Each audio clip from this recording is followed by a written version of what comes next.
Hello, जय हिंद दोस्तों हम लोगों ने वर्ल्ड मैप की सीरीज स्टार्ट की है। ठीक है। और वर्ल्ड मैप में पहले हम लोग पढ़ रहे हैं एशिया महाद्वीप। और एशिया महाद्वीप में हम लोगों ने यह इधर के जितने भी सार्क कंट्री थे, सार्क कंट्री के बारे में पढ़ लिया। उसके बाद इधर नीचे आसियान कंट्री, इनके बारे में पूरी डिटेल से पढ़ लिया। ठीक है। और इस तरह से पढ़ते हुए हम लोगों ने ऊपर कल चाइना को भी पढ़ा था। ठीक है। और उसके बाद आज ताइवान को पढ़ेंगे, जापान को पढ़ेंगे, इसके ऊपर कोरिया प्रायद्वीप है उसे पढ़ेंगे। इस तरीके से पढ़ते हुए पूरे एशिया के मानचित्र को, एशिया के नक्शे को, जितने भी देश हैं सभी के बारे में पढ़ेंगे। ठीक है। फिर एशिया का मैप खत्म होगा तो फिर यूरोप का, अफ्रीका का, इस तरीके से क्रम चलता रहेगा। और जब पूरे देश को, एक एक देश के बारे में बेसिक बातें जान जाएंगे, फिर उसके बाद उस देश में बहने वाली नदियाँ, ठीक है, देश में बहने वाली नदियाँ, पहाड़ और झरने और जितने भी डेजर्ट हुए हैं, इन सब के बारे में डिटेल से पढ़ेंगे।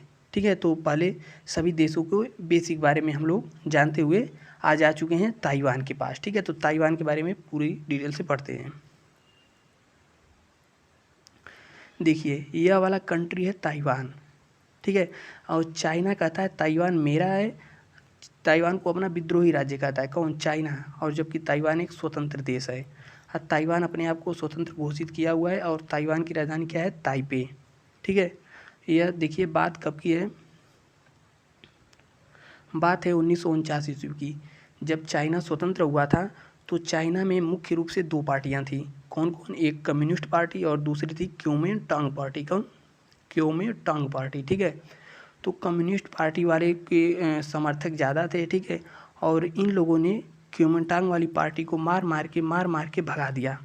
और क्योमिंटांग वाली पार्टी थी, अपनी पार्टी के समर्थकों और वहाँ के सेना को लेकर के आकर के ताइवान देश पर शरण लिया। ठीक है। ताइवान द्वीप पर शरण लिया।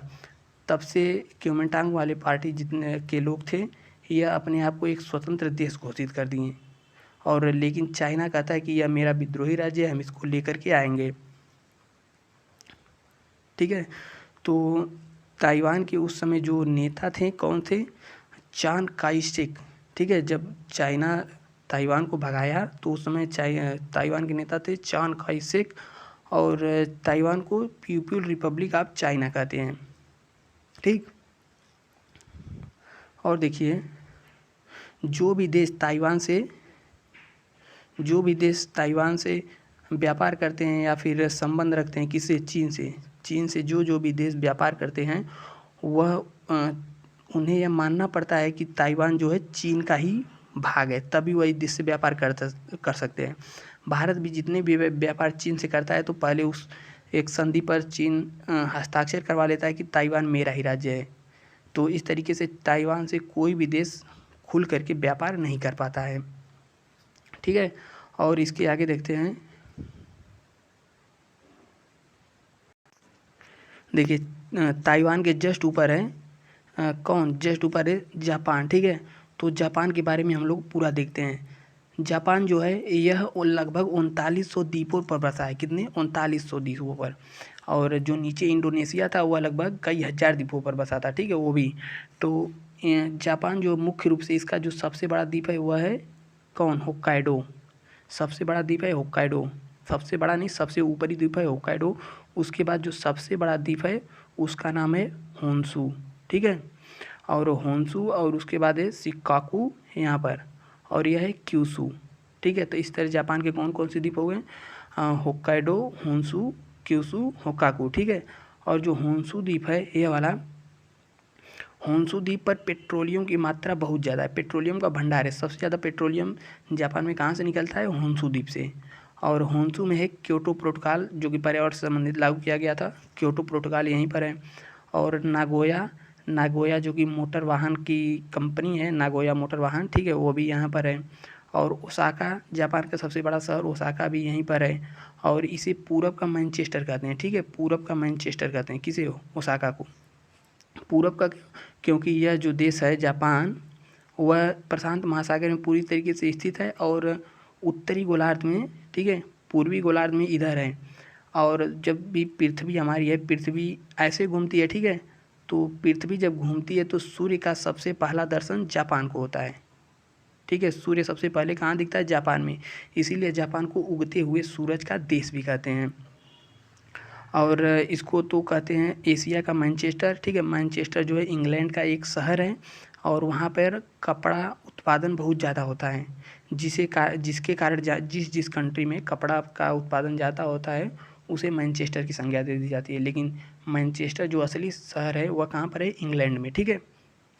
और होन्शु और होक्काइडो द्वीप के बीच में यहाँ पर, ठीक है, होन्शु और होक्काइडो द्वीप के बीच में एक बुलेट ट्रेन चलती है, ठीक है। और बुलेट ट्रेन वो भी ऊपर से नहीं, पानी के नीचे से चलती है, ठीक है।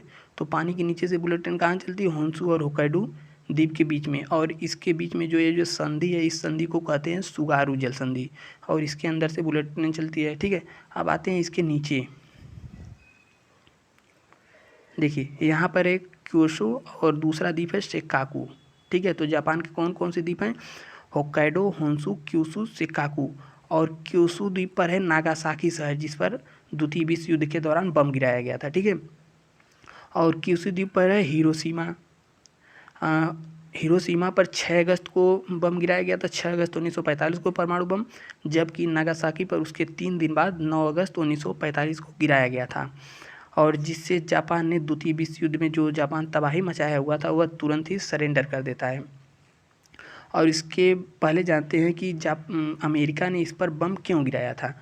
तो यह बात है उस समय द्वितीय विश्व युद्ध की, ठीक है।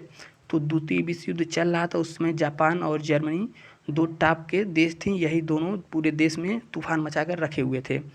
तो द्वितीय विश्व युद्ध के दौरान अमेरिका की जो सेना थी, ठीक है, वो होनोलुलु द्वीप पर थी, ठीक है। और जो जापान है उससे इसकी दूरी नज़दीक थी। तो जापान ने क्या किया, उसका जो वह अमेरिका का जो द्वीप था वहाँ पर सबसे बड़ा नौसैनिक अड्डा था। वहाँ पर जापान की अमेरिका की बहुत सारी जहाज़ें थी और नौसेना बेड़ा था और लगभग 2,500 से 3,000 सैनिक थे। जापान उस पर हमला कर देता है और सबको पूरी तरीके से तबाह कर देता है। और वहाँ पर जितने भी अमेरिका के सैनिक थे सभी मर जाते हैं और अमेरिका की लगभग 80 से 85 पनडुब्बियाँ जितनी भी पनडुब्बी थी सब वहीं पर सब नष्ट हो जाती हैं। तो जैसे ही नष्ट होती हैं उसके बाद अमेरिका इस पर कार्रवाई स्टार्ट कर देता है, ठीक है। और उसी दौरान अमेरिका में जो है परमाणु बम का आविष्कार भी हो गया था, परमाणु बम का। तो अमेरिका तो पा गया सबसे बढ़िया मौका।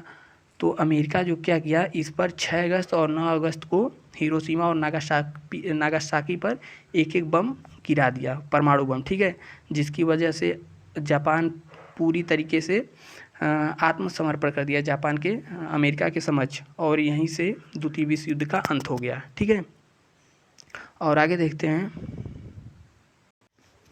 ठीक है। तो द्वितीय विश्व युद्ध यहीं पर समाप्त हुआ। और जापान कहाँ पर हमला किया था, तो अमेरिका किस द्वीप पर हमला किया था, ठीक है, उसकी राजधानी होनोलुलु हवाई द्वीप पर हमला किया था जापान।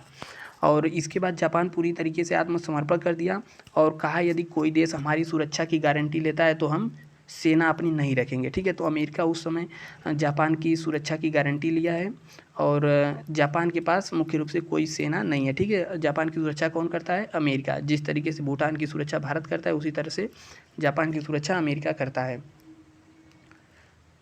ठीक है। और इसके ऊपर इसके बगल में है कोरिया प्रायद्वीप, ठीक है। यह तो भले ही 2 देश है लेकिन पहले दोनों एक ही देश था और यह 3 ओर से जल से घिरा है, इसीलिए इसे प्रायद्वीप कहते थे। चूँकि द्वीप का नाम था कोरिया, इसीलिए इसे कोरिया प्रायद्वीप कहते थे। और शीत युद्ध के पहले यह एक ही देश था। इसके उत्तरी भाग में यानी कि नॉर्थ वाले भाग में रूस प्लस चीन का अधिकार था, ठीक है, रूस प्लस चीन का अधिकार था। और इसका जो निचला वाला भाग है इस पर अमेरिका का अधिकार था, ठीक है। तो जो ऊपर वाला नॉर्थ कोरिया है, तानाशाह का शासन यहाँ पर चलता है और वह हमेशा परमाणु बम की धमकी देता रहता है। अगर कहता है कोई भी हमारे देश पर हमला करेगा तो हम उस पर हमला नहीं करेंगे, हमारे बगल में है जापान, कोई भी अगर हम पर हमला करेगा तो हम जापान पर बम मार देंगे, ठीक है। और इसके जस्ट नीचे है दक्षिणी कोरिया, ठीक है। और यह विकसित राज्य है और चूँकि इसके पास परमाणु बम नहीं है। और जो ऊपर वाला है नॉर्थ कोरिया, यह तो बहुत ही गरीब देश है लेकिन इसके पास परमाणु बम भी है। और जो नीचे वाला दक्षिण कोरिया है यहीं की कंपनी है सैमसंग, ठीक है। और सैमसंग कंपनी यूएई में बुर्ज खलीफा का निर्माण की है, ठीक है। बुर्ज खलीफा का निर्माण कौन किया है, तो सैमसंग कंपनी। और इसके बाद इधर देखते हैं हम कजाकिस्तान और मंगोलिया को, ठीक है। देखिए कजाकिस्तान ये है और इसके सामने है मंगोलिया। यह दोनों ही पूरी तरीके से लैंडलॉक कंट्री हैं, ठीक है। और जापान और मंगोलिया की सीमा आपस में टच नहीं करती है, ठीक है। देखिए यहाँ पर थोड़ा सा अलग है, इसको टच नहीं करती है। और सबसे बड़ा विश्व का सबसे बड़ा भू आबद्ध यानी कि लैंडलॉक कंट्री कौन है? कजाकिस्तान। और दूसरे नंबर पर है मंगोलिया, ठीक है। और मंगोलिया और चाइना का बॉर्डर जो है, इसके बॉर्डर पर गोबी मरुस्थल है। मंगोलिया गरीब देश है और मंगोलिया के जस्ट यहाँ पर भारत ने अपना सैन्य अड्डा लिया है, ठीक है, जो कि बीजिंग से नज़दीक है।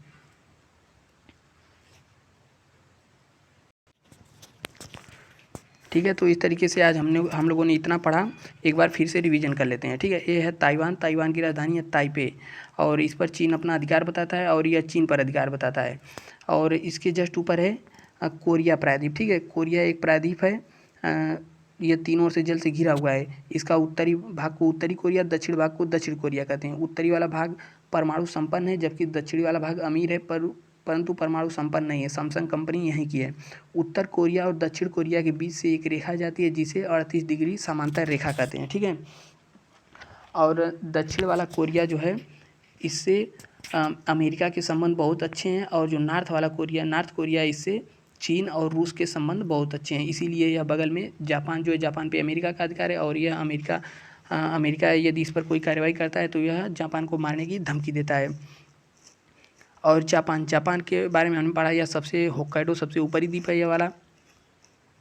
और ठीक इसके नीचे है होन्शु के नीचे है होक्काइडो, होन्शु, शिकागो, फिर उसके नीचे है क्योसू। ओसाका को जापान का मैनचेस्टर कहते हैं। और क्योटो प्रोटोकॉल 1997 में यहीं पर हुआ था। क्यों? CO2 को कम करने के लिए।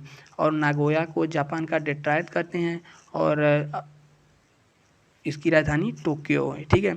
और फुकुशिमा 12 मार्च सन 2011 को फुकुशिमा जापान का एक द्वीप है फुकुशिमा, इस पर जापान के ही परमाणु संयंत्र में विस्फोट हो गया था, जिसके वजह से बहुत ही जनधन की हानि हुई थी, ठीक है। कब? 12 मार्च 1911 को। और हिरोशिमा और नागासाकी पर 6 अप्रैल और 9 अप्रैल को क्रमशः बम गिराया गया। और जापान में ही मिनीमाता रोग, पारे से होने वाला रोग मिनीमाता, कहाँ सबसे पहले देखा गया? जापान में। और जापान मत्स्य उद्योग में सबसे आगे है। और देखिए यहीं पर देख लीजिए 4 देश जो हैं जिन्हें एशियन टाइगर कहा जाता है, ठीक है। एशियन टाइगर क्यों कहा जाता है? क्योंकि यह देश बहुत ही अधिक विकसित हैं। विकसित होने के कारण एशिया में इनका दबदबा तो नहीं है, लेकिन ये बहुत अधिक विकसित है। इसी कारण इन्हें एशियन टाइगर कहा जाता है। कौन कौन देते हैं? देखिए यहाँ पर दक्षिण कोरिया है, ठीक है। और इसके बाद ताइवान है। ताइवान के बाद यहाँ पर चीन में जो है देश हांगकांग, ठीक है। जापान हो गया, जापान नहीं, साउथ कोरिया के नीचे दक्षिण कोरिया हो गया। और यहाँ पे ताइवान हो गया, और यहाँ पर हांगकांग, और यहाँ पर सिंगापुर, ठीक है। तो यह 4 देश एशियन टाइगर में आते हैं। कौन कौन? दक्षिण कोरिया, ताइवान, हांगकांग और सिंगापुर। और मंगोलिया के बारे में हमने पढ़ा ऊपर। मंगोलिया में क्या था? यह सबसे बड़ा दूसरा स्थलबद्ध देश है। और यह बफर देश है। बफर देश मतलब क्या होता है कि 2 देशों के बीच वाला जो देश होता है, इसे बफर देश कहते हैं। और इसकी सीमा कजाकिस्तान से नहीं लगती है, ठीक है। तो आज के वीडियो में इतना ही। आगे हम मिलेंगे नेक्स्ट वीडियो में, तब तक के लिए जय हिंद।